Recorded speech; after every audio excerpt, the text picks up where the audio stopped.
It's hard to keep secrets from my roommate, especially since my roommate's a ghost. We were at the supermarket picking up ingredients for Sunday night dinner. My dinner, that was. I, Ruby Young, needed to eat, preferably a couple meals a day. My aforementioned ghost roommate, being dead, didn't need food anymore, but she was teaching me to cook.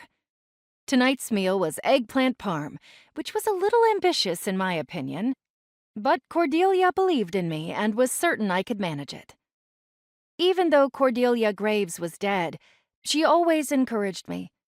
She was a little bossy at times, but I didn't mind much, since I didn't always know what I was supposed to be doing or how to do it. I had a tenuous grasp on this adulting thing, but luckily my roomie had more life experience, and more death experience too. While Cordelia was checking the gazillion tomato sauce options, I snuck back into the front of the store.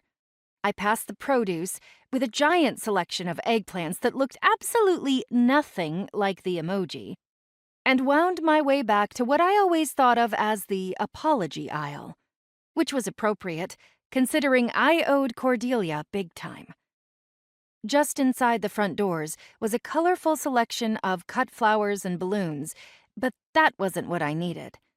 Tucked in behind them were potted plants ranging from a selection of small, colorful cacti. Who knew that cacti came in so many shapes and colors? To several leafy options. How to choose? What to choose? I asked myself, not caring if anyone overheard me. We lived in an era where people were constantly on their phones, with barely visible AirPods in their ears. Strangers didn't pay attention to people talking aloud when seemingly alone, and that came in handy when I was chatting with a ghost. When she was alive, Cordelia loved plants. No, that wasn't precisely true. She was obsessed with them. I learned this when, a short while after her unfortunate death, I moved into her fully furnished apartment in a low-rent building in Boston. Judging from her decorative choices, I'd assumed that the previous tenant was in her 80s with a penchant for Afghan blankets, paperback novels, and potted plants.